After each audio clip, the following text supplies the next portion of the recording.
നിങ്ങളുടെ മനസ്സ് തകർന്നതായി ആർക്കും തോന്നരുത്. കാരണം തകർന്ന വീടിന്റെ ഇഷ്ടിക എടുത്തു മാറ്റാൻ കാത്തിരിക്കുന്നവരാണ് മിക്കവരും. അവനവന്റെ ഉള്ളിൽ തന്നെ കണ്ടെത്തേണ്ട ഒന്നാണ് സന്തോഷം.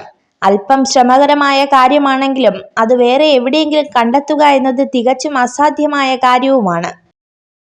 വിജയം ജീവിതത്തിൽ അവിചാരിതമായി സംഭവിക്കുന്ന ഒന്നല്ല. നിരന്തരമായ കഠിനാധ്വാനം, ത്യാഗം, ആത്മവിശ്വാസം, നിർത്താതെയുള്ള പഠനം എന്നിവയാൽ ലഭിക്കുന്നതാണ്. കാലുകൾ മുറിഞ്ഞേക്കാം, എന്നിരുന്നാലും ആഞ്ഞു ചവിട്ടും തോറും ഉയർച്ച കൂടിക്കൊണ്ടിരിക്കും. അതുപോലെ തന്നെയാണ് ജീവിത വിജയവും. ചില ആളുകൾ വ്യാജ പൂക്കൾ പോലെയാണ്. അകലങ്ങളിൽ നിന്ന് നോക്കുമ്പോൾ മനോഹരമായി കാണപ്പെടുന്നു. പക്ഷേ അടുത്ത് ചെല്ലുന്തോറും അവ എത്ര ഉപയോഗശൂന്യമാണെന്ന് നിങ്ങൾ തിരിച്ചറിയും. അഭിനയിക്കാതെ ജീവിക്കുക, ആശ്രയിക്കാതെ സ്നേഹിക്കുവാനും പ്രതിരോധിക്കാതെ കേൾക്കുവാനും അപമാനിക്കാതെ സംസാരിക്കുവാനും ശീലിക്കുക. ചിലർ നമ്മളെയും നമ്മുടെ ആത്മാർത്ഥതയെയും വളരെ പെട്ടെന്ന് തന്നെ മനസ്സിലാക്കും. എന്നാൽ മറ്റു ചില മനുഷ്യർ എത്ര കാലമായാലും നമ്മുടെ ഗുണഗണങ്ങളെക്കുറിച്ച് സംശയാലുക്കളായിരിക്കും. ജീവിതത്തിലെ ഏറ്റവും വലിയ ഒറ്റപ്പെടൽ കൂടെ ആരും ഇല്ലാതാകുമ്പോഴല്ല, എല്ലാം എന്ന് കരുതിയവരുടെ മനസ്സിൽ ഒരു സ്ഥാനവുമില്ലെന്ന് മനസ്സിലാക്കുമ്പോഴാണ്. അഭിനയിക്കാൻ അറിയുന്നവരാണ് ജീവിതത്തിൽ വിജയിക്കുക.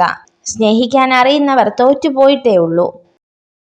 കൂടെയുള്ളവരുടെ സന്തോഷത്തിനു വേണ്ടി നീ നിൽക്കുമ്പോൾ ഒരു കാര്യം ഓർക്കുക, നാളെ അവരുടെ സന്തോഷത്തിന് വേണ്ടിയും നീ മാറി നിൽക്കേണ്ടി വരും.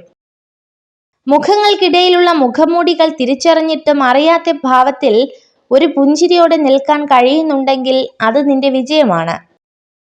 സന്തോഷം എന്നത് നിങ്ങൾ ഭാവിയിലേക്ക് മാറ്റിവെക്കേണ്ട ഒന്നല്ല, അത് നിങ്ങൾ ഇന്നത്തേക്കായി രൂപകൽപ്പന ചെയ്യേണ്ട ഒന്നാണ്. ചെയ്തു കഴിഞ്ഞ കാര്യങ്ങളെക്കുറിച്ച് സംസാരിക്കുന്നത് അനാവശ്യമാണ്. കഴിഞ്ഞുപോയ കാലത്തെക്കുറിച്ച് കുറ്റപ്പെടുത്തുന്നത് മണ്ടത്തരവും. ജീവിതത്തിൽ ഒരുപാട് പ്രയാസങ്ങൾ വരും. അപ്പോൾ തളർന്നിരിക്കാതെ ഒന്നെങ്കിൽ ആ പ്രശ്നത്തിനുള്ള പരിഹാരം കാണുക, അല്ലെങ്കിൽ അവ മറക്കുക. നീ അത് ചെയ്തത് ശരിയായില്ല എന്ന് പറയുന്നതിലൂടെ അവർ നമ്മുടെ നന്മയല്ല ഉദ്ദേശിക്കുന്നത്, പകരം നമ്മെ തളർത്തുക എന്ന ഉദ്ദേശമാണ് അവരുടെ മനസ്സിൽ. ഒരു സ്ത്രീ ഒരു പുരുഷനെ ആഗ്രഹിച്ചാൽ അവൾ ഉറപ്പായും അയാളെ സ്വന്തമാക്കാൻ എല്ലാ മാർഗങ്ങളും സ്വീകരിക്കും.